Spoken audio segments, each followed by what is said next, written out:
Haleluya. Shalom semuanya. Agak lemes. Saudara, ini bukannya sebenarnya kalau kita lihat ya, dari sisi kalau misalnya hari begitu ya, kalau hari awal itu orang biasanya itu bilang oh hari Senin, ya kan? Kemudian pada hari yang terakhir, hari ke-7 itu kan hari Minggu. Jadi inilah kita saatnya kita melepas lelah gitu. Jadi rasanya kalau ngelepas lelah itu jadi lelah gitu ya kan. Tapi sebenarnya saudara ketahuilah bahwa sebenarnya melepas lelah itu kalau menurut dari penamaan hari pertamanya itu bukan dari hari Senin, tapi dari hari Minggu. Manusia itu bekerja, habis itu dia beristirahat. Ketahuilah cara Tuhan bekerja, bahwa manusia harus beristirahat dahulu, baru dia bisa bekerja. It starts with Sunday. That's the beginning of the week. Di mana manusia boleh resting karena Tuhan yang bekerja dengan luar biasa, dan dia tetap resting throughout the week on His finished work. Kita ini beristirahat di dalam pekerjaannya yang sudah selesai, karena pada hari Minggu itu kita ini pada saat kita mengalami istirahat, pada saat itulah dimana Tuhan mengerjakan hal-hal yang besar. Engkau dibekali istilahnya dalam minggu, dalam hari-hari ke depan, mulai dari hari Senin dan berikutnya, dengan kuasa yang luar biasa, which is the power of His love and the power of His grace. Karena apa? Hari Minggu itu dimana saudara itu soak in the favor, dan saudaranya berdiri di atas tanahnya, the ground of favor. Dan saudara tahu nggak berapa lama saudara bisa berdiri di atas ground of favor? Hari Minggu doang? Sekali-sekali doang? Are you gonna stand temporarily on the ground of favor? Enggak. Saudara selama-lamanya, setelah saudara menerima Tuhan Yesus Kristus, this is the good news, you will never ever get out from His favor. Wow. Saudara nggak pernah bakalan bisa keluar daripada kasih anugerahnya Tuhan loh.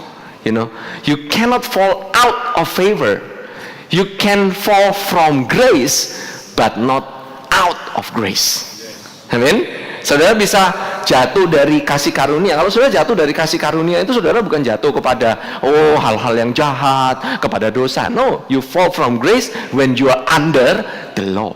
Waktu saudara berada di bawah hukum Taurat, saudara jatuh kepada hukum itu. Saudara jatuh dari kasih karunia. Tetapi saudara tidak bisa jatuh atau saudara tidak bisa keluar daripada kasih karunia itu. Too bad, man. You're forever safe. I'm sorry. Saudara udah nggak bisa mundur lagi. Saudara udah taken kontrak, udah nggak mungkin bisa mundur lagi. And that's good news. Okay? Our eternal security is truly eternal. Kita punya keselamatan. Waktu bilang keselamatan itu kekal adanya. Amin. Bukannya kekal sampai engkau berbuat dosa yang berikutnya, sampai engkau melakukan hal-hal yang tidak baik berikutnya, sampai engkau melakukan hal-hal yang tidak menyenangkan Tuhan berikutnya, sampai engkau mendukakan Roh Kudus sehingga engkau keluar out of the fellowship of grace. Amin. Engkau tidak pernah bisa keluar. Tapi pertanyaannya gitu, ya pastor, itu kan sesuatu hal yang enak ya, dengernya itu enak banget gitu ya. Ini di gereja-gereja sekarang udah terlalu banyak ngomongin hal seperti ini gitu. Tahu nggak membuat orang malas? Tahu nggak membuat orang itu kurang karakter? Orang itu tidak ada kekudusan. By the way, di dalam gereja, kalau saudara bilang, oh, because we are in grace, we have no discipline, you're wrong. Kita di sini ada disiplin loh saudara. Kalau saudara bilang di dalam gereja, oh karena kita under grace, gak ada aturan gitu. No, you're wrong. Kita ini ada aturannya, kita ini ada rulesnya. But what's motivated? Apa yang menyebabkan kita termotivasi itu? Bukan karena ketakutan lagi, bukan karena untuk menyenangkan hati Tuhan, karena Tuhan sudah senang dengan kita, dan kita dikatakan adalah kita berada di dalam yang dikasihinya. We are in the beloved. Okay? Because we are beloved, kita ini senang melakukan hal-hal itu. Kita senang untuk didisiplin, kita senang untuk mengalami istilahnya untuk ikut dengan aturan. The motivasinya bukan lagi mengenai ketakutan. Amin. We are no longer fearful. Nah, ini saudara, kadang-kadang kita berkata, iya lihat tuh, dunia aja gitu, itu penuh, ada moralitas. Wow, gitu, moral issue, number one, moral issue gitu. Nah, saudara, I'm sorry, tapi saudara mungkin aja bisa menang, oke, tapi saudara nggak bisa bertahan sampai lama. Saudara mungkin bisa menang beberapa saat, bahkan saya harus katakan, banyak sekali program-program yang diadakan oleh gereja-gereja mengenai kekudusan, bagaimana mungkin gitu ya keluar daripada lingkaran apa itu namanya, misalnya gitu ya, yang asosiasinya itu selalu dengan hamil di luar nikah. Sebagaimana kita mencegah hal-hal seperti demikian. That's a moral battle. It's a moral battle. But you're losing the war. Kau kalah dalam peperangan yang semuanya. Karena apa? Orang-orang zaman Rasul, zaman dahulu aja gitu ya, itu tidak pernah mereka itu martyr. Martyr itu apa ya? Menjadi martir karena moral issue. Never. Saudara coba cek di dalam Alkitab, pernah mereka itu mati untuk for the cause of holiness? Nggak bakalan. Mereka itu die because of the gospel. Karena mereka itu defending the gospel, the good news. Because of Christ. Karena Kristus, kabar baik Kristus, mereka rela mati. Mereka nggak rela mati hanya untuk supaya, I'm sorry, you know, ALS bucket, ice bucket challenge, they will not do it. Sekarang kan lagi hot kan, yang ALS ice bucket challenge gitu, you know. It's okay. Itu ada tempatnya masing-masing. Jadi orang itu ngomong bahwa mereka itu sedang mensupport satu research untuk penyembuhan satu penyakit gitu ya, namanya Lou Gehrig disease. By the way I research it gitu ya, you know. Dan mereka untuk menunjukkan bahwa mereka support gitu supaya ada di social media, mereka taruh es di diri mereka sendiri. Oke?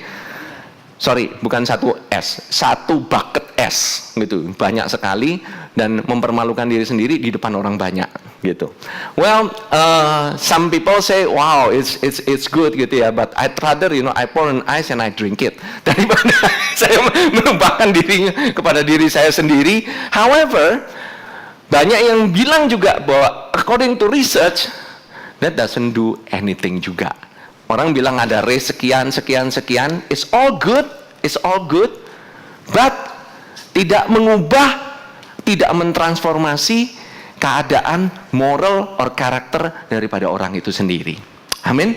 Nah, the only one that can produce character, I submit to you, adalah the gospel. The gospel will produce character. Nah, saudara bilang, wah kok bisa kayak gitu kok? Kan juga ada namanya buah roh kan?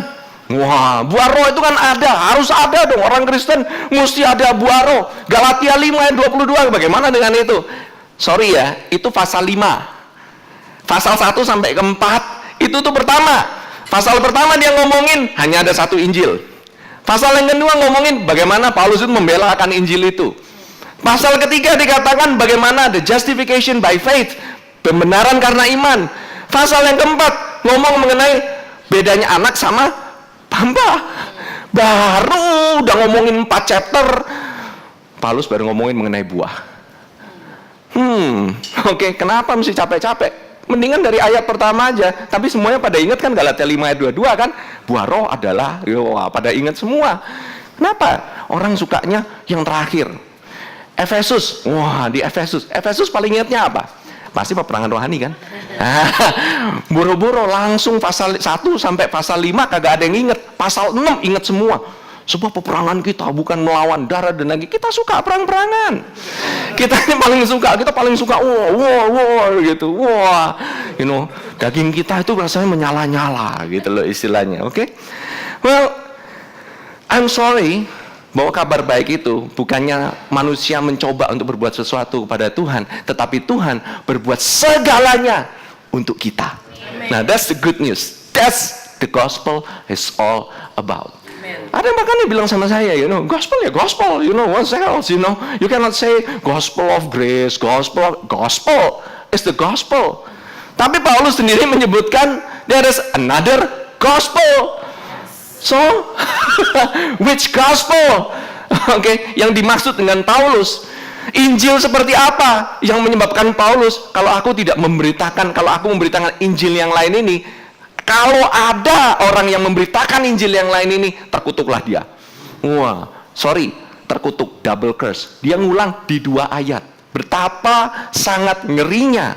Kalau saya jadi Paulus, saya juga bakalan, my mama raised no fool. Kurang lebih kayak gitulah, Mami saya membesarkan saya sebagai anak yang bodoh gitu ya. Daripada gua salah ngomong, mendingan gua nggak preaching sama sekali, betul kan? Daripada gua terkutuk. Bahkan kalau ada malaikat yang mencoba memberitakan Injil selain daripada Injil yang diberitakan oleh Paulus itu terkutuk. Malaikat aja sama Paulus dikutukin. Can you imagine how bold he is in defending the gospel? Wow. Tapi betapa sekarang ini orang bilang, nggak cukup gospel. Kekudusan dong, kekudusan. Harus ada kekudusan yang pribadi. Wow, gitu ya. Kayaknya keren banget gitu kata kekudusan itu. Well, pelan-pelan ya, pelan-pelan. Pertama, saya mau establish dulu. Kekudusan yang sesungguhnya itu bukan masalah di luar. Oke? Orang bisa pakai semua bajunya kudus, bajunya putih, mandi berapa kali gitu ya, benar-benar pakai baju putih, semuanya putih deh, rambutnya semir putih, semuanya putih bener gitu, nggak ada satupun gitu cacat, nggak ada satupun, orang bisa disteril gitu, tapi dalamnya bisa kotor. True purity itu di dalam. That's true purity. Karena dari dalam itu mengalir keluar. Amin. Kau bilang wah nggak pernah ngebunuh orang, gua juga baik sama orang, pernah benci sama orang, then you're not pure. Amin. Pertama itu, ya kan? Nggak ada satu orang pun bisa ngomong I'm truly pure. Kedua, bagaimana mau jadi kudus? Itu kan jadi masalahnya kan. Kita mau jadi kudus, bagaimana? Well, saudara ingat bagaimana Petrus itu dia berkhotbah kepada seseorang yang namanya Cornelius. Seseorang di mana dia itu bukan seorang yang Jewish, dia itu orang non-Yahudi, dan dia itu istilahnya waktu khotbah itu dia khotbah, Petrus waktu itu khotbah, waktu Petrus berkhotbah itu dia sendiri pun nggak mau khotbah sama Cornelius. Betul? Awalnya itu dia nggak mau, disuruh aja nggak mau, karena Petrus waktu itu merasa bahwa dia itu nggak layak untuk berada di rumah seseorang yang non-Yahudi. Tetapi waktu dipanggil, setelah itu dia berkhotbah, dia ngobrol, ngalor ngidul, ngomongin tentang Yesus, bagaimana dia itu menyembuhkan orang, bagaimana dia itu mengabarkan Injil, berbuat baik, menyembuhkan orang, semuanya nggak ada kejadian. Detik dia ngomong, coba kita lihat ya. Kisah Para Rasul, kita baca aja sama-sama. Kisah Para Rasul 10 ayat 43 dan 4. Tentang dialah semua nabi bersaksi bahwa barang siapa percaya kepadanya, ia akan mendapat pengampunan dosa oleh karena namanya. Ketika Petrus sedang berkata demikian, turunlah Roh Kudus ke atas semua orang yang mendengarkan pemberitaan itu. Ini loh, begitu dengar pengampunan dosa, Roh Kudus turun. Berarti ada hubungan antara apa yang diberitakan dengan kejadiannya. Saudara mengerti? Ini ada connection. Dan ini sudah terjadi, something happen truly, dan saya pun bukan melihat, saya mendengar, dan ada videonya juga bahkan di gereja New Creation Church. Kalau saudara nanti punya videonya bahwa Pastor Prince waktu itu ngomong mengenai about Aleph Taft, kalau nggak salah ya, about Aleph Taft. Dia ngomong begitu khotbah tengah-tengah, tahu-tahu begitu dia ngomong khotbah Kisah Para Rasul 10 ayat 43, teng gitu, langsung itu namanya apa itu? Chime-nya itu apa sih ya namanya? What's the name of it? Chimes ya, chimes ya, itu langsung gemerincingan dengan sendirinya. Apakah akan terulang lagi di tempat ini? Saya nggak tahu. But saudara-saudara, bukan masalah apa manifestasinya ya. It's not about the manifestation. Tapi Tuhan itu memberikan konfirmasi. Dan mereka dulu nggak belajar, karena yang syuting video, syutingnya ke orangnya.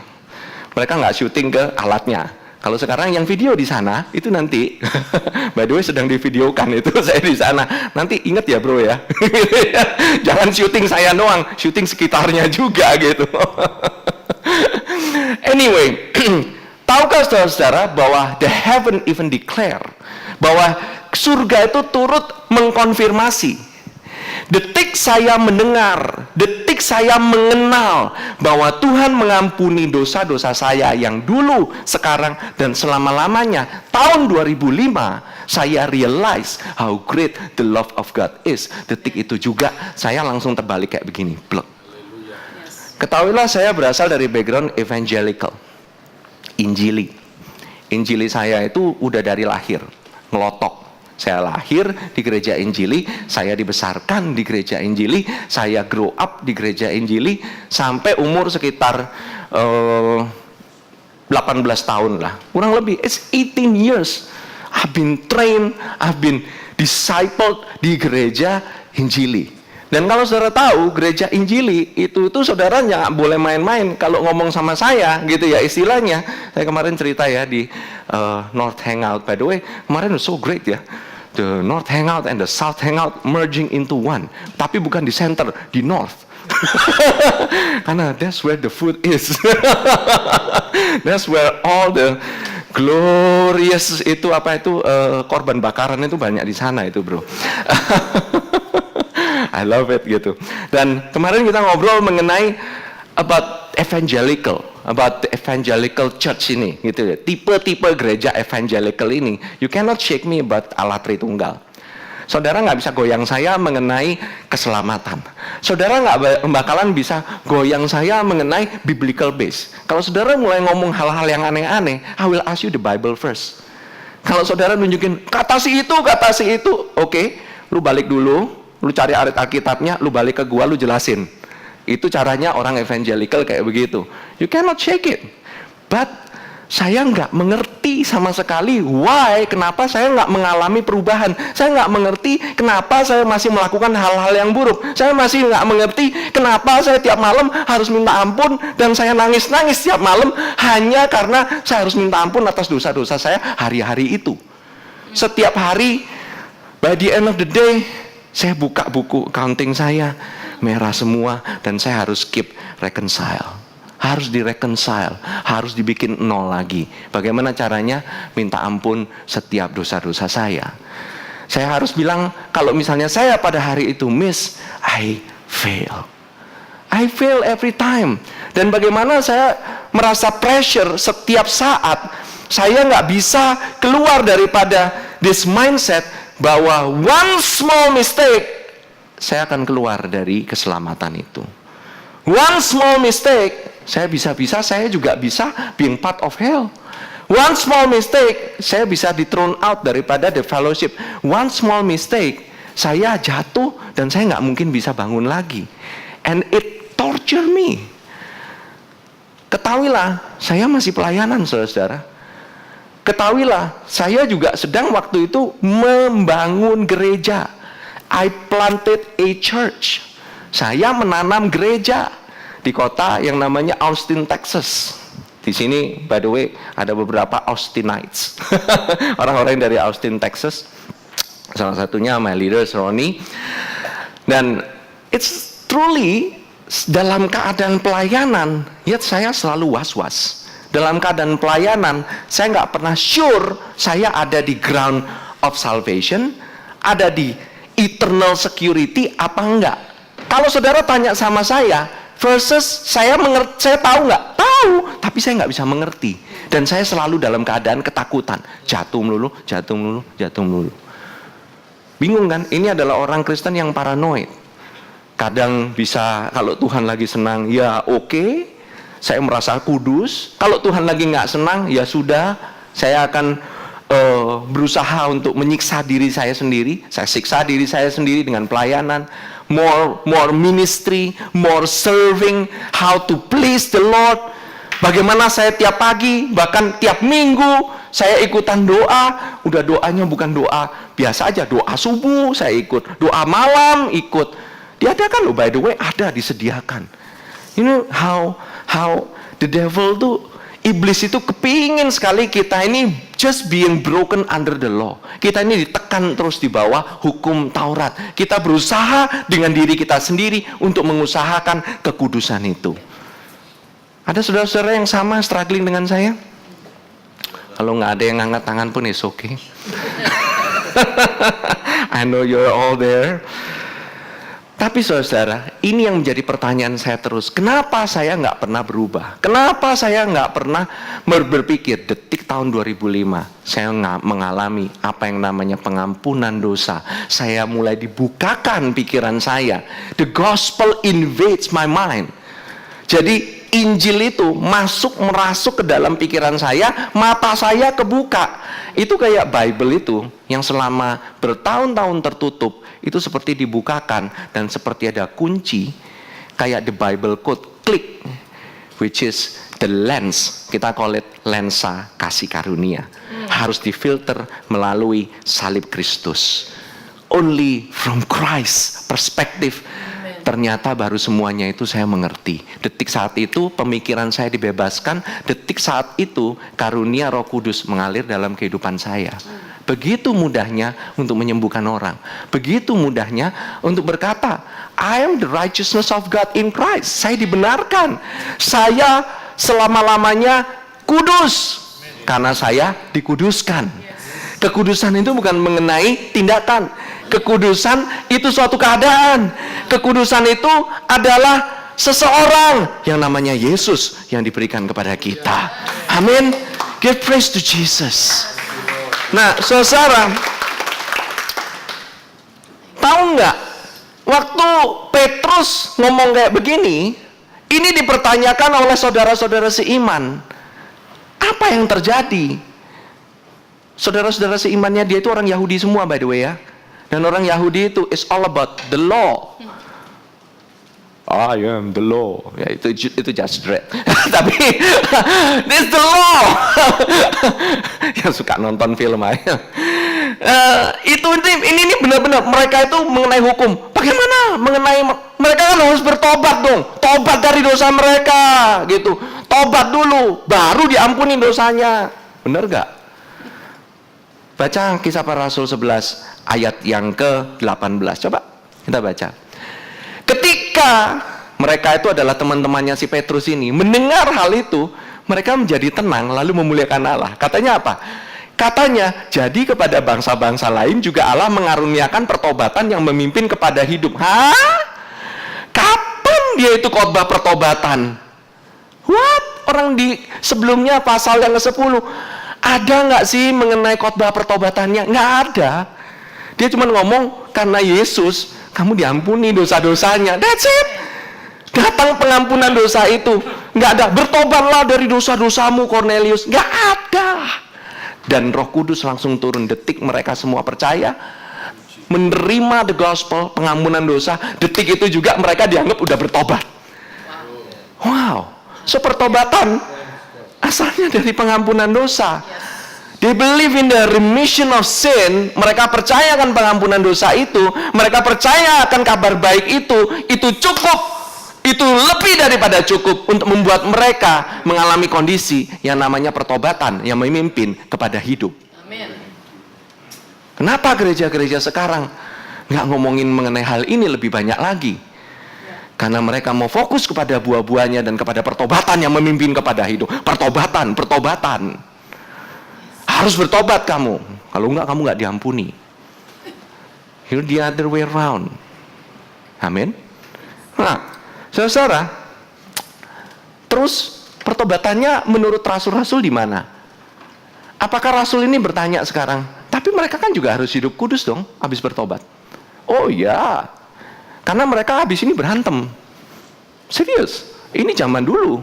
Kalian pikir zaman dulu tuh semua orangnya holy, Lord your Almighty, nyanyinya kayak Mita, crowned with many crowns, the Lamb upon the... Enggak, mereka dulu nggak nyanyi kayak begitu. Mereka nggak nyanyi yang benar-benar the majestic song, dan mereka itu pakai pakaian putih, jalan kemana-mana gitu, so holy looking gitu. They don't.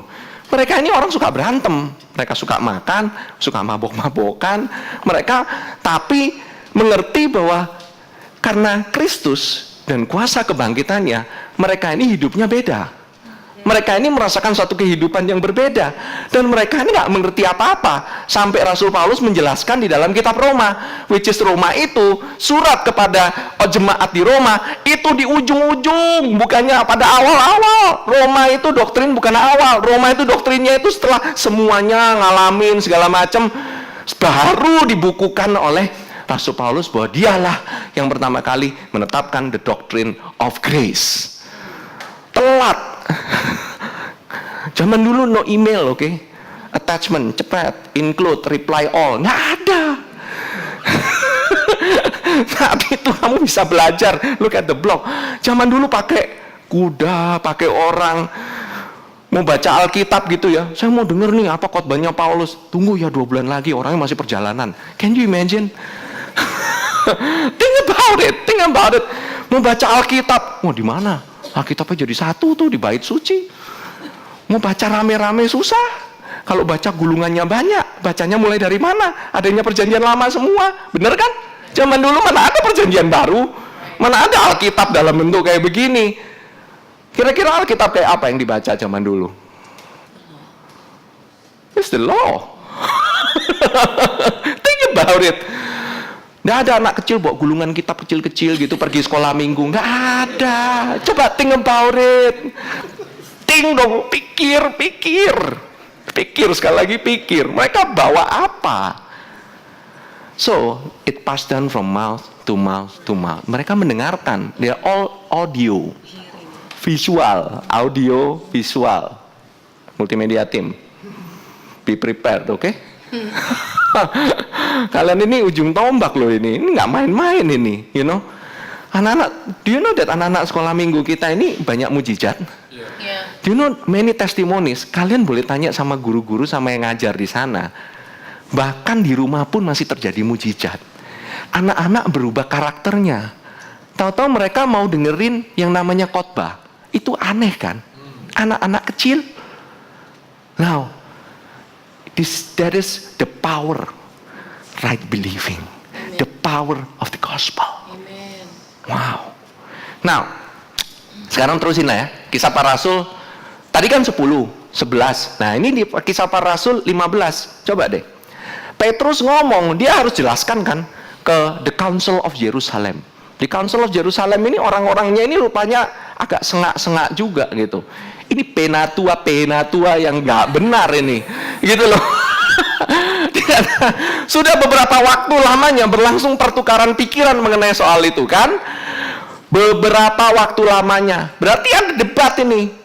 Berdirilah Petrus dan berkata kepada mereka, "Hai saudara-saudara, kamu tahu bahwa telah sejak semula Allah memilih aku dari antara kamu, supaya dengan perantaran mulutku bangsa-bangsa lain mendengar berita Injil dan menjadi percaya. Dan Allah yang mengenal hati manusia telah menyatakan kehendaknya untuk menerima mereka, sebab Ia mengaruniakan Roh Kudus juga kepada mereka sama seperti kita." Tahu nggak masalahnya apa di sini? Orang mau percaya sama orang agama kita, sama agamanya Yesus, harus disunat. Harus disunat juga. Itu menunjukkan bahwa mereka kudus secara tubuh. Wah, mereka ini ikut dengan geng kita. Geng apa? Geng Yesus namanya. Zaman dulu kan geng Yesus, ikutan gengnya Yesus. Geng Yesus Kristus nih. Wah, geng Yesus Kristus ini ada tandanya gitu ya. Bukan di piercing, bukan ditato, tapi disunat. Wow, tough man untuk yang cowok-cowok. Iya kan, cewek sih is okay, cowok ouch. Should I not, man? Zaman sekarang sunat massal banyak, kitanan massal, pakai laser pula. Zaman dulu pisau batu, Bu. Seram, tidak pakai anestesi. Yang cowok udah. Saya sih mau masuk.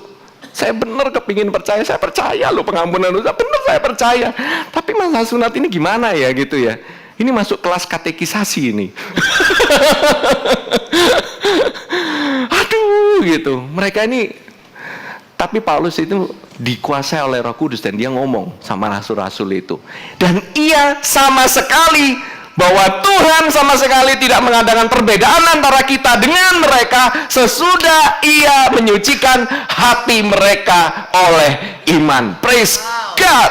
Bahwa Tuhan tidak membedakan kita dengan orang yang bersunat, kita dengan orang Yahudi, kita semua being grafted, dicangkokkan bersama-sama secara rohani, bahwa hati kita, detik kita percaya akan pengampunan dosa, detik itu pula hati kita disucikan oleh iman. You gotta believe it. Amin. Jadi saudara-saudara, saya submit kepada saudara-saudara bagaimana hati kita bisa menjadi suci, because of the hearing of the gospel of Jesus Christ, which is the forgiveness of sin. Detik saudara percaya akan pengampunan dosa, detik itu juga hatimu itu disucikan. Enak ya? So good, eh? That's a good news. Nah, saudara-saudara, terus sekarang tetap dicacarin, pastor, tapi kan karakter, ngomongin dong banyakan, khotbah banyakan mengenai karakter dong, gitu. Kita mesti agak naik level yang lebih tinggi dong, gitu. Karakternya mana? Tunjukin dong karakternya. No, I'm for the character. Saudara tahu? I'm for the character. Tahu nggak saudara? Kalau saudara mau ngomongin soal karakter, kita baca bersama-sama mulai dari Roma 5. Orang ngomongin karakter, bahkan orang bilang orang dunia punya lebih banyak karakter loh daripada orang Kristen. Tapi detik tidak ada hukum sama sekali, the law break, semuanya itu nggak ada sistem, detik itu pula akan ketahuan siapa yang ada karakter, siapa yang enggak, akan nongol dengan sendirinya. Amin. Testingnya itu bukan masalahnya, oh mereka bisa meniru dari luar, tetapi dari dalam belum tentu. Amin. Nah, di masa yang lalu, ini mengenai masa yang lalu, ya. Roma 5 ayat yang pertama, katakan demikian. Sebab itu, kita yang dibenarkan karena iman, kita hidup dalam damai sejahtera dengan Allah oleh karena Tuhan kita, Yesus Kristus. Therefore, having been justified by faith. Artinya apa? Having been justified. Artinya sudah terjadi di masa lampau. Bagaimana kita bisa terjadi bahwa kita ini dibenarkan oleh iman? We have peace with God. Oke? By the way, damainya kita bisa berdamai, kita bisa oke dengan Tuhan senantiasa, itu bukan karena perbuatanmu. Bukan karena kamu tuh harus berusaha make peace with God. Berusaha dengan doa-doa, bagaimana kita bisa keep our act together. Bagaimana kita bisa benar-benar melakukan kegiatan agamawi. Bagaimana kita bisa bekerja untuk Tuhan, makanya kamu berdamai dengan Tuhan. Bagaimana kamu bisa berbuat benar, makanya kamu itu bisa berdamai dengan Tuhan. Hanya ada satu cara untuk bisa berdamai dengan Tuhan, yaitu melalui darah Kristus. On our sure foundation, unshakable foundation, dasar yang tidak bisa digoyang, yang terbukti dari darah yang tercurah di atas kayu salib. Itulah yang membuktikan bahwa kamu sudah ada damai dengan Bapa kita. Nggak ada cara lain. There is no other way. Saudara bisa mencoba baik-baikin Tuhan. Tuhan dari dulu, begitu Tuhan Yesus mati, dia udah mendamaikan bukan cuma kamu, bukan cuma orang Kristen, bukan cuma orang Kristen di luar sana, tapi seluruh dunia didamaikan dengan Bapa. Now that's good news. Seluruh dunia sudah didamaikan, tapi nggak seluruh dunia otomatis selamat. Saya katakan sekali lagi, nggak seluruh dunia otomatis selamat. Mereka harus menerima dulu, mereka harus menerima the gift of grace, the gift of salvation, the gift of righteousness, baru mereka bisa masuk dalam keselamatan itu. Ya, Tuhan sudah nggak punya isu lagi dengan dosa sama sekali. Kalau dosa masih mau dibahas-bahas lagi, Tuhan Yesus sudah pakukan seluruh dosa kita dari dulu, sekarang sampai sama-lamanya, seluruhnya udah dijadikan satu, seluruh dunia di atas kayu salib. Sudah selesai. Kamu nanya dosa lagi sama Tuhan, dia udah bingung taruhnya di mana. Benar. Di dalam tubir laut.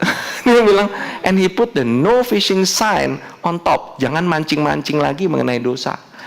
kamu ngomong soal kekudusan, yang kamu pancing itu sebenarnya dosa. Kamu tunjukkan bahwa orang itu dosa seks, ini dosa. Mau dicari sebabnya kenapa nggak bisa kudus kan? Ujung-ujungnya itu. But you looking at the wrong place. Kamu mencari di tempat yang Tuhan sendiri sudah nggak ingat.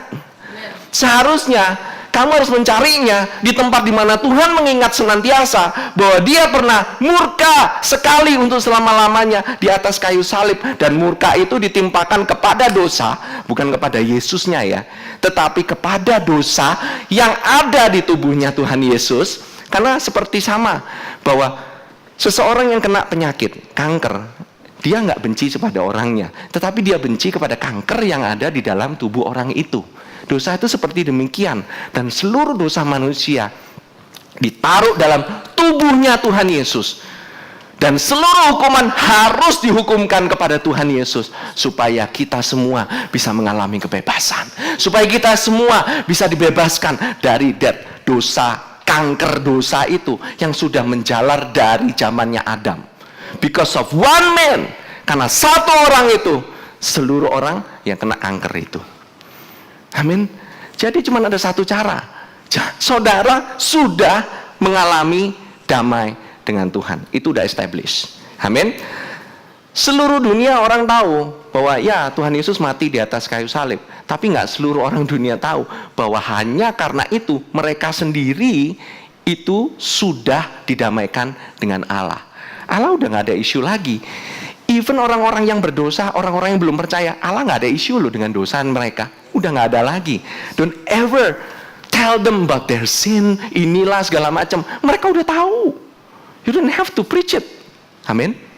Nah, sekarang bagaimana? Nah, ini dia nih. Masalahnya kan kita ini kalau udah kayak begini, kalau misalnya saya nggak ada bagian, nah terus saya ngerjain apa? Itu kan jadi masalah kan? Kenapa orang-orang yang self-righteous, orang-orang yang wah kayaknya benar, membenarkan diri sendiri, mereka itu marah? Karena mereka nggak ada part. Karena mereka itu nggak bisa ngerjain. Mereka itu nggak bisa bekerja sesuatu lah, berbuat sesuatu lah, kayak gimana lah, gitu loh. Paling nggak saya ada sedikit lah bagian lah gitu. Nggak ada. You have no part. I'm sorry, you have no part. Nah, bagaimana dengan saat ini? Roma 5 ayat yang kedua katakan, oleh Dia. Nah, selain daripada kita berdamai dengan Allah, apa yang terjadi sekarang ini? Oleh Dia kita juga beroleh apa?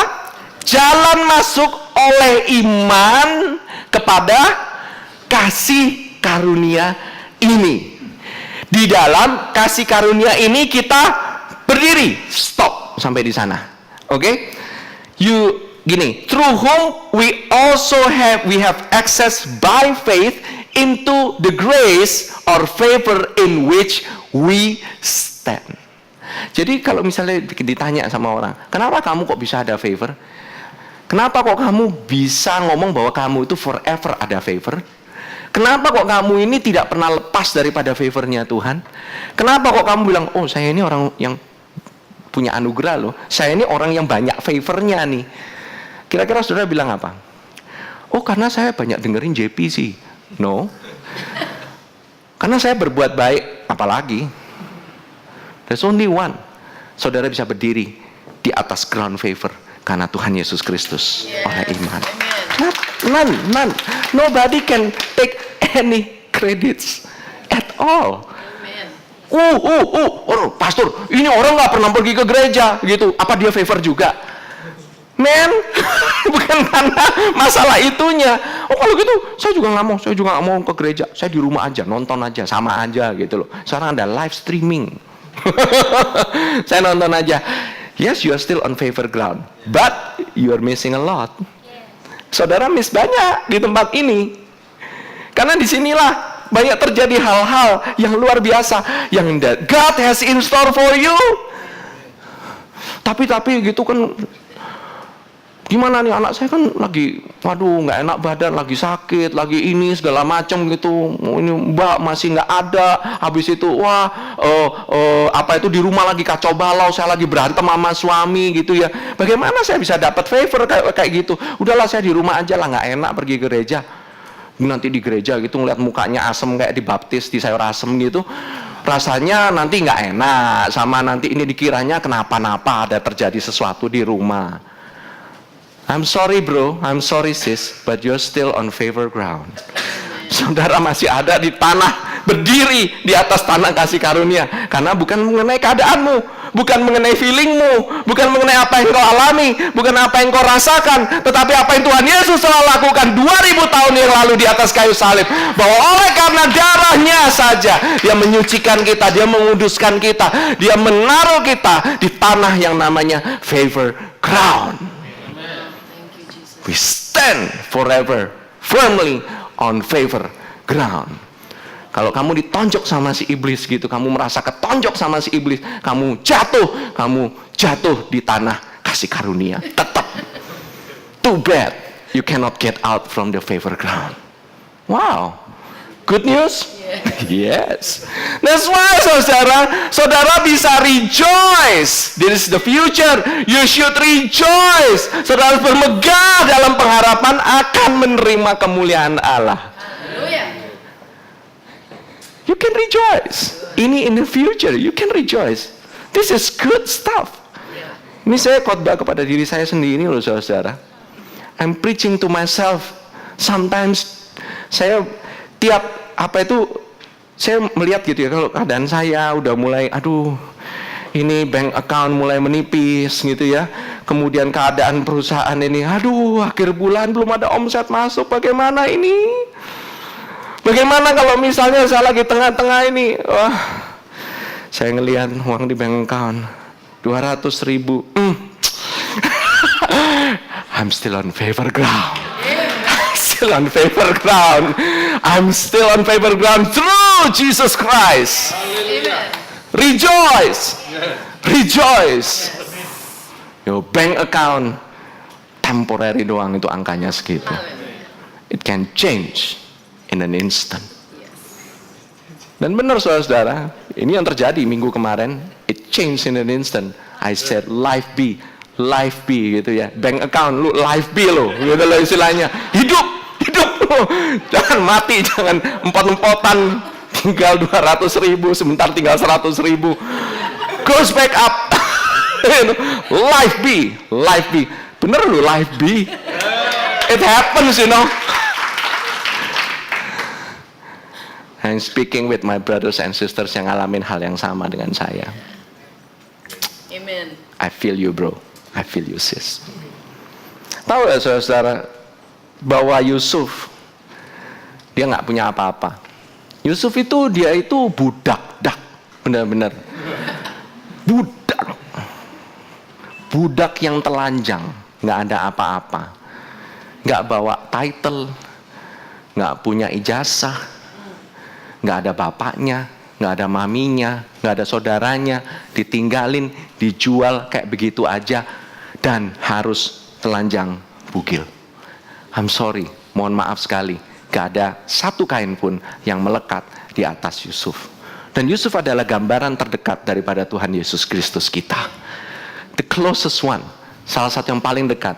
Dia dijual oleh saudara-saudaranya sendiri, dan dia diperjualkan seperti budak, diperlakukan seperti budak, supaya kita semua bisa diperlakukan seperti anak. Ini budak yang sangat hina. Dia itu kenapa harus telanjang bulat? Karena supaya dilihat tidak ada satupun sakit penyakit yang melekat. Kalau ada sakit penyakit dan si tuan atau si nyonya itu bawa budak itu dalam rumahnya, satu rumah bisa kena sakit penyakit. Zaman dulu tuh nggak ada penisilin, zaman dulu tuh nggak ada antibiotik. Kalau sakit mereka kira-kira pakai obat apa yang biasa dipakai, yang segala macam gitu. Tapi kalau ada penyakit menular atau wabah, it's hard. That's why sakit penyakit waktu dulu, kalau kelihatan dari skinnya, dari kulitnya, begitu ada sakit penyakit, kelihatan. Caranya gimana? Harus telanjang bulat. Dia nggak punya apa-apa. Dia nggak bakalan tanya, saya ini bapak saya Yakub, tahu nggak gitu? Yakub tuh orang yang paling kaya. Siapa yang tahu gitu loh istilahnya. Di sana orang semua budak diperlakukan seperti binatang, di-treat seperti binatang. Tuhan Yesus pun itu diperlakukan seperti domba sembelihan. Tidak ada yang peduli. Ini hanya domba sembelihan. Dia itu di-treat seperti animals, diperlakukan seperti animals, supaya kita dapat double honor, supaya kita semua dapat penghargaan yang luar biasa daripada Tuhan kita. Amin. That's the core, the crux of the gospel. Dan kemudian Yusuf itu nggak bawa kredensial, dia nggak bisa bilang saya dulu mengerti hal ini, saya dulu mengerti hal itu.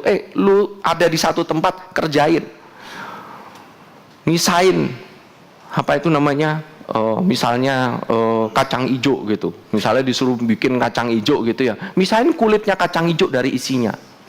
Saya sendiri nggak ngerti gimana cara pisahin satu persatu. Tapi S2 nih, S3, men, nggak ada yang peduli. Lu mau es teler kayak mau apa, pisahin tuh kacang hijau dari kulitnya. Kerjain satu-satu. Pekerjaan yang sangat hina, pekerjaan yang sangat monotonous, oke? But the Lord is with Joseph.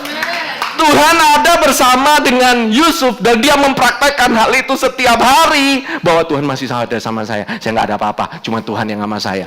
And he is a successful person. Dia adalah orang yang sangat sukses, yang luar biasa sukses. So, kalau saudara bilang nggak ada apa-apa saya udah nggak ada apa-apa gitu, saya baru bangkrut, perusahaan habis semua, dimakan orang, ditipu kayak begini, saya udah nggak ada apa-apa, mobil nggak ada, rumah nggak ada gitu ya, semua ditinggalin sama istri, semua nggak ada anak, everything, maybe it's so worse, you still have God. God is still with you, and you are a successful person. Amin. Saudara, Esther dulu itu, ya elah, dia itu dibilang cantik, ya gimana ya, banyak men. Itu raja punya harem itu apa ya? Ya banyak tempatnya, gundik-gundiknya lah gitu loh. Itu dari seluruh daerah. Memangnya nggak ada yang lebih cantik lagi, cuman si Esther ini. Gitu. By the way, yang namanya Esther, jangan bilang ya, kecantikan itu luar dan dalam. Dan itu show karena Tuhan sendiri yang memberikan favor. Amin. Dan luar biasa, waktu dia ada di rumahnya Mordekai, bukan waktu dia itu udah habis dibedakin di ini, enggak. Dia itu cantiknya waktu di rumah Mordekai loh. Waktu di rumah di mana dia itu hanya the next door girl lah gitu loh istilahnya, a common girl. Tetapi Tuhan memilih Esther. Nggak ada apa-apa, no credential, no anything. Siapa? Amin. Daud nggak pernah dilihat, ya kan? Tapi dia dibilang parasnya cantik. Parasnya cantik lagi. Parasnya apa? Elok, cantik. Iya. Daud parasnya elok, parasnya. Pipinya kemerah-merahan, tapi nggak ada yang ngeliatin. Bapaknya nggak ngeliat, bapaknya aja lupa. Ketinggalan anak saya satu, masih ada satu lagi sih sebenarnya. Dia nggak dianggap anak sama bapaknya. I have to tell you, even Daud nggak dianggap anak bahkan. Ini mah nggak mungkin lah namanya jadi raja. Tapi Tuhan nggak peduli dia. Dia nggak melihat, dia nggak mengandalkan matanya si Samuel. Kalau ngandalin matanya Samuel mah ya pilihnya udah salah pasti. Oke? Ini orang dibenarkan karena iman, karena dia itu keep menyanyikan puji-pujian kepada Tuhan. Favornya mereka ini temporary. Kalian punya Tuhan Yesus Kristus yang diam di dalam kalian untuk selama-lamanya. Man, kekuatan kalian, the power of that favor in you is permanent. I'm sorry, sekali ditaruh udah nggak bisa dicabut lagi. That chip is never replaceable. It's irreplaceable, irreversible. You are still forever in His favor ground. You are still His favorite sons and daughters. Amin. Nah, ini saudara, in the future, waktu kita ngomong, kita bermegah dalam pengharapan akan menerima kemuliaan Allah. Masih akan menerima kemuliaan Allah. Tapi kita udah bermegah dulu saat ini. Tahukah bahwa problem itu nggak akan efek kepada diri saudara. Bahkan the problem terusnya Roma 5 ayat yang ketiga katakan, ini saling terkait ya saudara. Bukan hanya itu saja. Not only you're on favor ground, tapi pada saat saudara ada masalah, saudara malah bermegah juga dalam. Nggak ada yang bakalan ngomong terlalu keras. Siapa yang suka kan bermegah dalam kesengsaraan? Saya suka pastor ayat yang pertama kedua. Mantep. Preach it pastor, preach it. Saya akan dengerin itu kasetnya berulang-ulang. Oh ya, pasal 1, pasal 2, pasal ketiga ntar dulu. Skip. Bukan hanya itu saja, kita malah bermegah juga dalam kesengsaraan kita, karena kita tahu bahwa kesengsaraan itu menimbulkan perseverance. Bertekun dalam pernikahanmu. Bertekun lah kan, nggak ada yang ngomong amin, saya tahu. Bertekun. Kalian belum dapat pembantu yang benar. Bertekun. Anak-anaknya masih susah makan. Bertekun. Aduh, punya baby. Aduh, ini gimana ini ya? Susah banget kayaknya gitu. Aduh, sakit nggak sembuh-sembuh. Aduh, ini perusahaan ini kapan ini ya orderannya datang nih. Bertekun. Why? Inilah dimana saudara bisa rejoice karena ada pengharapan akan kemuliaan Allah. Oke? Karena apa? Di sini ini. Dan saudara lihat ya, dari sini perseverance. Waktu ketekunan, waktu sengsara itu datang, itu saya harus katakan kepada saudara, kesengsaraan itu bukannya saudara-saudara, either saudara yang bikin atau ini karena sengsaranya karena benar-benar sengsara gitu ya, mengalami suatu keadaan. In any way, ini akan menimbulkan, dan saudara nggak bisa bilang kadang menimbulkan, kadang enggak, pasti menimbulkan ketekunan. Bagi orang yang percaya, ini is an automatic thing yang udah jalan dengan sendirinya. Automated. Ini udah cruise controlnya Tuhan. Begitu detik saudara ngalamin sengsara, that's why yang mengalami sengsara, karena dia mau menimbulkan ketekunan. Ketekunannya belum timbul gitu ya, belum timbul, ada sengsara lagi. Sengsara belum ada, menimbulkan ketekunan, timbul lagi sengsara lagi. Detik saudara timbul ketekunan, itu akan timbul karakter, tahan uji. Oke? Dan mana terobosannya, pastor? Di sini ada ngomong soal terobosan, kesengsaraan menimbulkan ketekunan langsung ada terobosan. Yeay, amin. Enggak. Tahan uji dulu. Harus ada karakter. See, God wants to make you not just orang yang diberkati, tapi jadi orang yang bobrok karakternya. Tetapi Tuhan mau menimbulkan orang yang diberkati dan orang yang menjadi jauh lebih baik daripada yang sebelumnya. Saudara nggak bakalan tahu apa yang justru karena kesengsaraan itulah saudara nggak melihat bahwa berkat itu sedang menunggu di belakang. Kapan aja Tuhan bisa kasih berkatnya. But if you become orang yang istilahnya jadi nggak tahan uji, nggak ada ketekunan segala macam, dan saudara-saudara akan menjadi hancur karena berkat itu. You can be destroyed because of that blessing. Amin. Kenapa kok harus kayak begitu? Ya itu wilayahnya Tuhan. I'm sorry, I don't have any other way untuk explain it. Ini caranya Tuhan loh saudara. Dan supaya kita bermegah dalam kesengsaraan kita. Dan saudara jangan pikir saudara yang ngalamin sendiri tok yang ngalamin sengsara. Semua saudara-saudara seiman semuanya di dunia sama ngalamin sengsara. Itu hidupnya lebih enak. Itu lebih rumput tetangga selalu lebih enak daripada rumput kita sendiri. Always. Tiap orang punya masalahnya sendiri-sendiri lagi. Don't waste your time in complaining. Percuma, oke? Nggak bakalan change your situation. Kalau saudara ngalamin ini ya, istilahnya, nah ini nih. Saudara kalau misalnya emas itu tahu nggak saudara pembentukannya bagaimana? Kalau saudara mau ada emas gitu ya, supaya jadi murni, tahu nggak diapain? Dibakar dengan api. Saudara tahu nggak caranya memurnikan emas yang sudah kelihatannya murni? Tahu nggak diapain? Dibakar lebih tinggi lagi. Di burn lebih hot lagi. Bukan dengan api neraka, tenang aja. Orang bilang, wah nanti kamu mau dibakar. No, enggak. Tetapi untuk memurnikan ini terus dibakar terus. Saudara-saudara, kalau saudara udah, ini ada di kelas segini ya, saudara udah lewat nih, nanti saudara akan ngalamin lagi hal yang berbeda dengan ujian sebelumnya.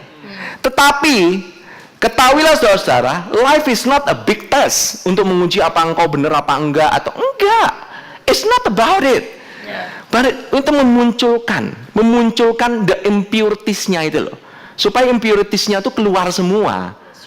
Supaya yang enggak murni itu keluar semua. That's how God purify you. From the inside out, bukan dipurify dari luar ke dalam. Percuma. Amin. Nah, saudara, aneh kan ini? Begitu kita ngomongin yang berikutnya nih, habis perseverance karakter kan? Habis karakter apa? Hope. Setelah itu baru ngomong apa ayat yang kelima?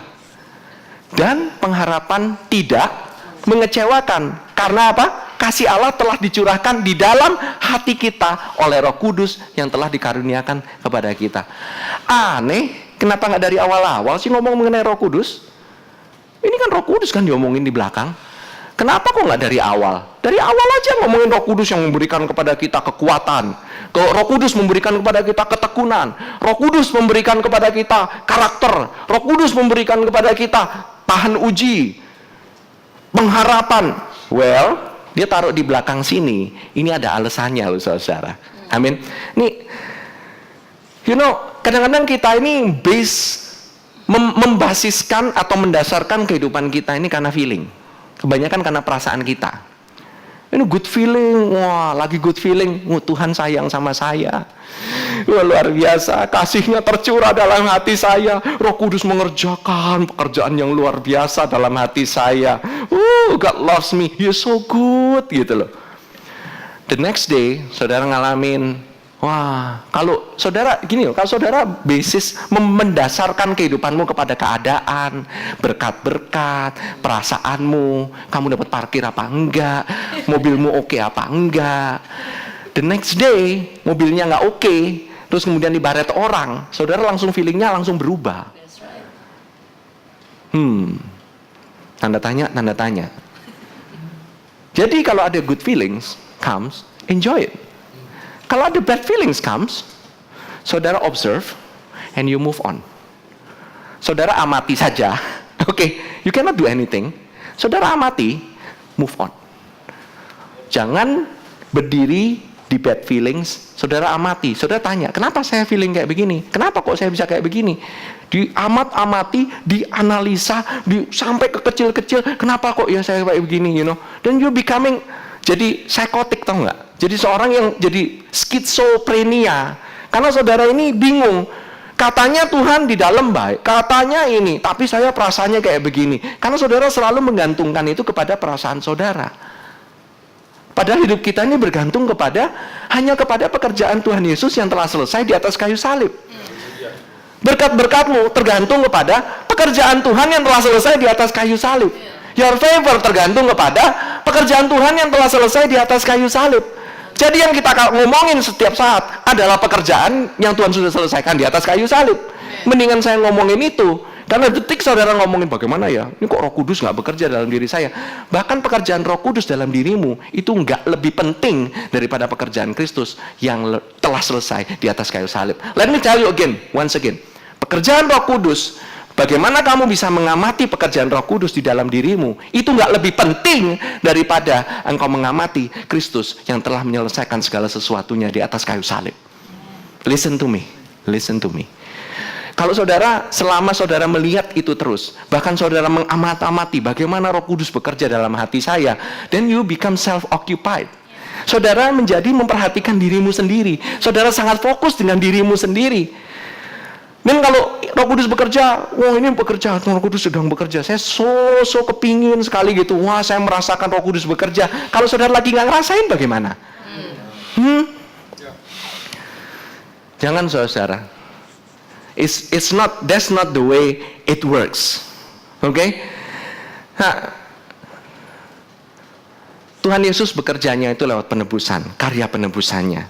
Bukan karena kamu layak dapat. tapi karena sebenarnya Tuhan Yesus, hanya Dia saja, because He deserves every glory, every praise. Amin. Saudara, ini loh, ngomong kayak gini nih. Roma 5 ayat yang ke-6 mengatakan apa?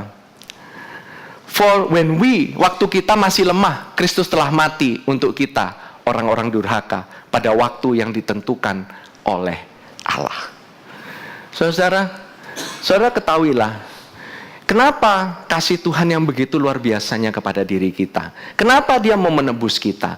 Untuk menunjukkan bahwa kita ini sebenarnya nggak ada bagus-bagusnya. Kita ini sebenarnya nggak bisa bahkan menunjuk kepada pekerjaan, oh ini saya nih, wah ini loh, saya kan memberikan kepada Roh Kudus untuk bekerja dalam hati saya. Saya ini quite good loh, lebih oke dibanding tetangga sebelah yang nggak mau dipimpin sama Roh Kudus itu loh. You know, even that, you take credit. Bagaimana Roh Kudus bisa bekerja dalam dirimu? Sekali lagi, Kristus telah mati, untuk kita, orang-orang durhaka pada waktu yang ditentukan oleh Allah. Gak peduli, kamu tuh masih durhaka, Kristus sudah mati. God has died for you. Amin. Nah, saudara, saya mau bawa saudara ke satu ayat. Ini ayat ini mungkin agak kontroversial. Banyak yang mungkin saudara mungkin akan menjadi agak takut sedikit gitu ya. Tapi saudara nggak usah takut akan ayat ini. Di 2 Timotius, yuk kita baca sama-sama yuk. This is the last one. Dikatakan 2 Timotius 2 ayat 11 sampai 13. Dikatakan benarlah perkataan ini. Saya boleh minta tolong the worship team untuk bisa maju. Jika kita mati dengan Dia, kita pun akan hidup dengan Dia. Jika kita bertekun, kita pun akan ikut memerintah dengan Dia. Nah, ini yang sering dipakai sama orang-orang yang legalistik tuh kan. Kalau kamu nggak mau hidup untuk Dia, artinya kamu tuh nggak mau mati untuk Dia. Kamu harus mematikan dagingmu setiap hari, menyangkal dirimu setiap hari. Kamu benar-benar harus menyangkal diri. Kemudian kamu harus mati, mematikan keinginanmu, mematikan dirimu setiap hari. You know, I'm sorry, the word is if we died with Him. Kata-katanya itu bukan dying, beda dengan dying, Christ dying every day, itu beda lagi, Ini kita ngomongin if we died, waktu kita mati dengan Dia, artinya itu seperti itu. Artinya ini kejadian sudah di masa lampau. Kapan kita mati, saudara? 2000 tahun yang lalu, di atas kayu salib. Tuhan Yesus telah mati menggantikan seluruh umat manusia di atas seluruh dunia ini. He died for all of us. He died as all of us. Untuk diri kita, representatif kematiannya itu ada pada Dia. Jadi waktu saudara percaya, saudara pun sudah mati, artinya saudara hidup dengan Dia. Ini bukannya kalau saudara melakukan hal ini, maka saudara itu. Ini sebab akibat langsung. Karena saudara sudah mati, maka saudara sudah hidup. Saat ini, you live with Christ. Amin. Nah, waktu dikatakan, jika kita bertekun, kita pun akan ikut memerintah dengan Dia. By the way, ini satu paket dengan sebelumnya. Karena kamu sudah mati, maka kamu akan hidup dengan Dia. Kalau kamu hidup dengan Dia, maka kamu akan bertekun dan kamu pun akan ikut memerintah dengan Dia. Itu loh, satu paket, jangan dipisah-pisahin. Kalau di sini dipakai, kalian comot-comot sendiri. Oh, aku akan memerintah dengan Dia, maka aku harus bertekun dulu. No, ketekunan itu supernatural. Ketekunan itu karena kamu sudah mati dan kamu hanya cukup percaya bahwa kamu itu sudah mati. You died. Orang mati itu nggak bisa ngomong, orang mati itu nggak bisa sombong, orang mati nggak bisa take credit, orang mati itu nggak bisa ngapa-ngapain. You cannot do anything. You died. Orang mati itu cuma bisa dibangkitkan, dan kuasa kebangkitan itu hanya bisa diberikan. Amin. Kalau engkau aja secara supernatural engkau dihidupkan, maka secara supernatural pula engkau pun bisa persevere. Makanya saya bilang, kehidupan kekristenan ini kehidupannya kayaknya pasrah banget ya. Well, kita pasrah bukan berarti kita ini pasif. Kita ini pasrah karena kita actively believe in the work of God. Kita sangat aktif percaya setiap hari. Kalau nggak ada Tuhan, kita nggak bisa apa-apa. His finished work caused me to succeed. Amin. Bahkan kita bisa memerintah dengan Dia. Kalau kehidupanmu nggak memerintah saat ini, mungkin banyak orang kan bilang, kamu mungkin kurang bertekun kali, kamu mungkin kurang doa kali. No, it's not because of that. Kita itu nggak bisa loh saudara. Nah, ini yang banyak orang salah. Jika kita menyangkal Dia, Dia pun akan menyangkal kita. Tuh kan, bagaimana dengan orang kalau misalnya udah mau mati, kemudian dia nggak percaya sama Tuhan Yesus? Takut kan?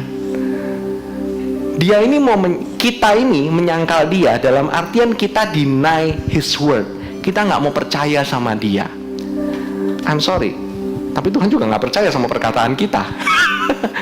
Bilang gua, I don't believe in Jesus. I'm sorry, you have confessed Him too late. You already saved. He will deny you. Karena kamu tuh bilang, kamu itu bukan anak kesayangan. I deny you, kamu itu anak kesayangan. Jika kita tidak setia, ini dia. Bukannya Dia nggak setia sama kamu, Dia tetap setia. Karena Dia tidak dapat menyangkal dirinya. This is the punchline. Kamu ditempatkan di dalam Kristus. Kamu dan dirinya adalah satu. Bagaimana Kristus bisa menyangkal kamu? Dia tidak bisa menyangkal dirinya sendiri. Kamu ditempatkan di dalam Kristus. He's faithful. He's faithful. He's faithful to the end. Kamu mungkin gak setia dalam pekerjaanmu. Kamu mungkin gak setia dalam ketekunanmu. Kamu mungkin gak setia sehingga gak ada karakter. Yet He is still faithful to you, even through deeps and valley. That's why we sing, crown Him with many crowns. Truly, saudara, saya cuma bisa amazed. Saya nggak bisa apa-apa. This week, the devil is trying to menggoyang bahkan kepercayaan saya. Is this true? This life? Is this reigning life? Tapi Tuhan, Dia always goes through. Daily, weekly, month after month, Dia tetap setia. Saya jadi keinget satu lagu gitu ya. Ingat gak lagu Tuhan Yesus setia?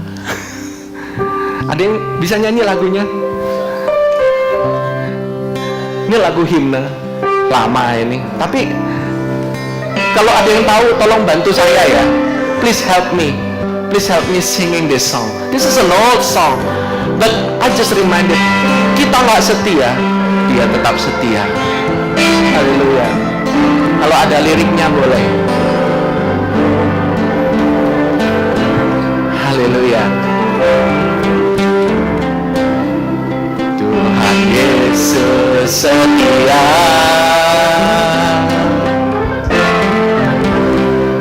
Dia sahabat kita.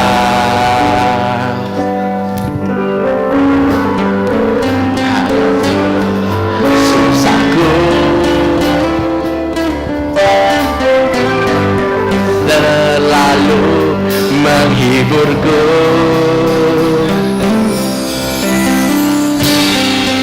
Dia mengerti bahasa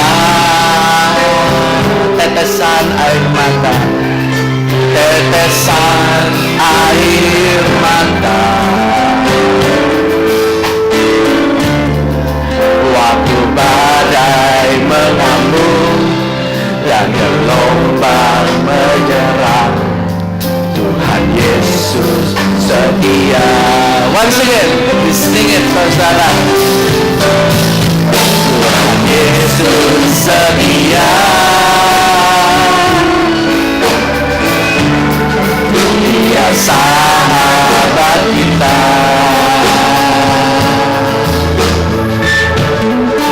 Dalam segala susahku, selalu menghiburku.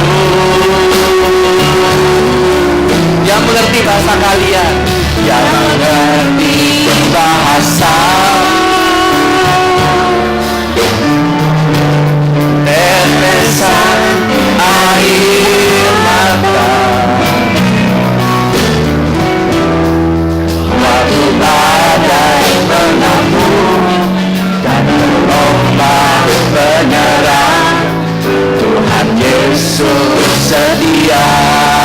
Sekali lagi, let's sing it.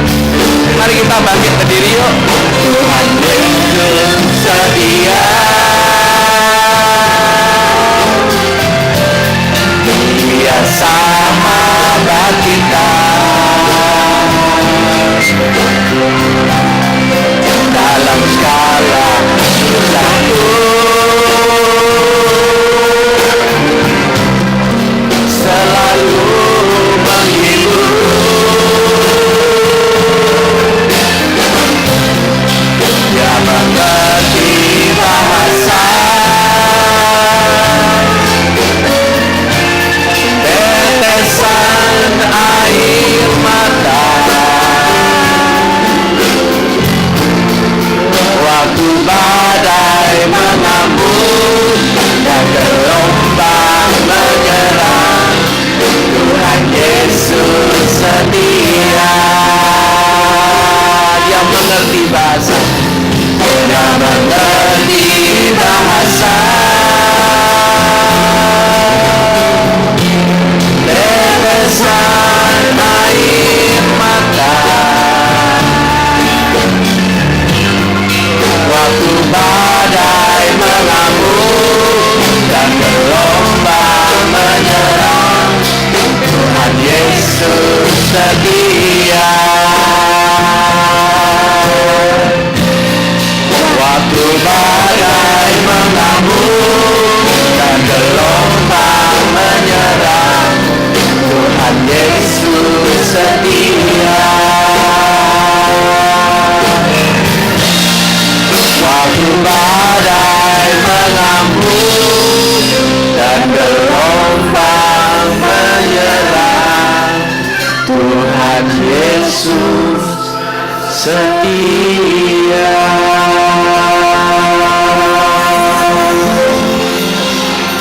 Thank you Lord Jesus. Terima kasih Tuhan Yesus, Kau tetap setia meskipun kami nggak setia. Kami tahu saat ini mungkin kami banyak kelemahan, kami banyak kekurangan. Bahkan kami sering nggak tekun, kami sering nggak tahan uji, kami sering nggak ada karakter. Bahkan kami hanya menginginkan berkat demi berkat saja. Hari ini adalah hari di mana kita diingatkan. Hari ini saya juga diingatkan. Rejoice, bermegah, bahkan dalam kesengsaraanmu. Apapun yang kau alami, Dia mengerti bahasamu. Kau mungkin gak bisa ngomong, kau cuma bisa nangis. But when you cry, He hears your cry, He hears your prayer, and He is still good. Kalau kau gak percaya, engkau menyangkal Tuhan Yesus gak baik. Dia menyangkal engkau dikatakan aku tetap baik. Dia gak percayakan perkataanmu. Dia percayakan perkataan anaknya. Karena engkau ditempatkan di dalam anaknya, engkau tidak akan pernah keluar daripada kasih karunia-Nya. Jangan ada satu orang pun yang menghukum engkau dan mengkondem engkau, menuduh engkau berbuat ini, engkau berbuat itu, engkau gak layak untuk berada dalam kasih karunia-Nya. Engkau tetap dilayakkan anakku. Engkau tetap dilayakkan. Never out of fellowship with God. Oh how wonderful. Saya mendoakan teman-teman saat ini, if you're struggling, in any kind of struggling, just raise your hand. Angkat tangan aja. It's okay, I'm struggling too. Kita perlu Tuhan senantiasa kok. Gak ada satupun yang kebal. Thank you Jesus. Terima kasih Tuhan. Aku mendeklarasikan bahwa dengan iman, oleh karena Kristus yang telah mati bagi orang durhaka, aku dibangkitkan, aku menjadi hidup, aku orang yang percaya, dan aku percaya kasih karunia-Mu itu adalah tanah di mana aku berdiri. Tidak ada satupun keadaan yang dapat membuat engkau nggak setia. Tidak ada satupun feelings, tidak ada satupun perasaan. Bahkan ketika aku deny you, oh God, you are so faithful. You're so faithful. Faithful. You're faithful till the end. Dia nggak pernah mau ninggalin kalian sama sekali. And I pray, saya deklarasikan, oh, you are in favor. And I speak grace in your life. Saya berkatakan grace in your life. Thank you Jesus. Terima kasih Tuhan Yesus. Terima kasih Tuhan Yesus. Terima kasih Tuhan Yesus. Terima kasih Tuhan Yesus. Thank you Jesus. Thank you Jesus for this life yang Kau berikan kepada kami. Haleluya.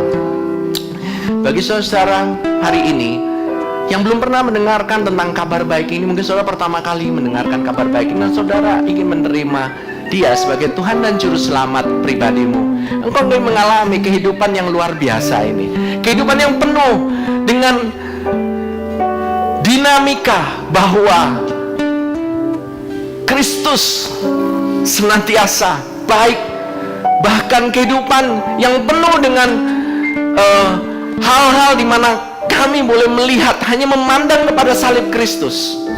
Kehidupan itu, kehidupan yang ditawarkan, kehidupan yang lebih daripada kehidupan yang biasa-biasa, kehidupan yang bukan berasal dari dunia ini, kehidupan yang supernatural, yang tidak usah diusahakan, tetapi Allah yang mengerjakan baik kemauan maupun perbuatan di dalam hatimu.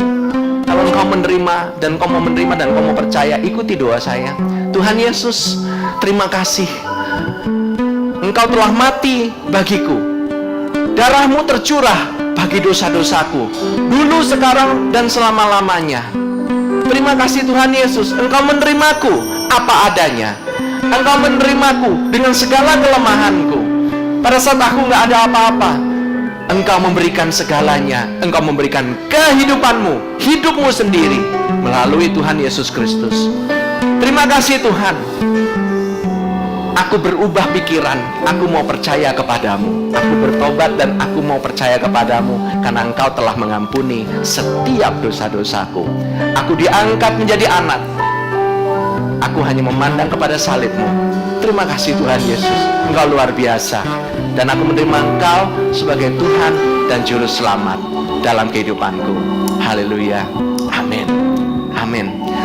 Terima kasih Tuhan. Thank you Lord Jesus. Baik saudara yang tadi mungkin saudara mendoakan hal ini, nanti saudara bisa berbicara mungkin dengan usher, dengan leaders yang ada di tempat ini. Saudara nggak usah malu-malu, we are all families.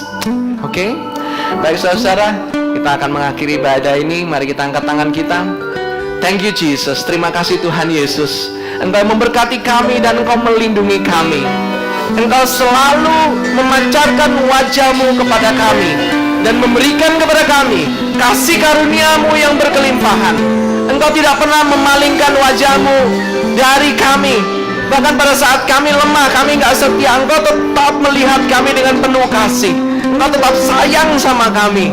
Thank you Lord Jesus. Dan Engkau memberikan damai sejahtera-Mu yang luar biasa pada kami. Dan semua yang diberkati katakan amin. Have a great Sunday. Have a super blessed week.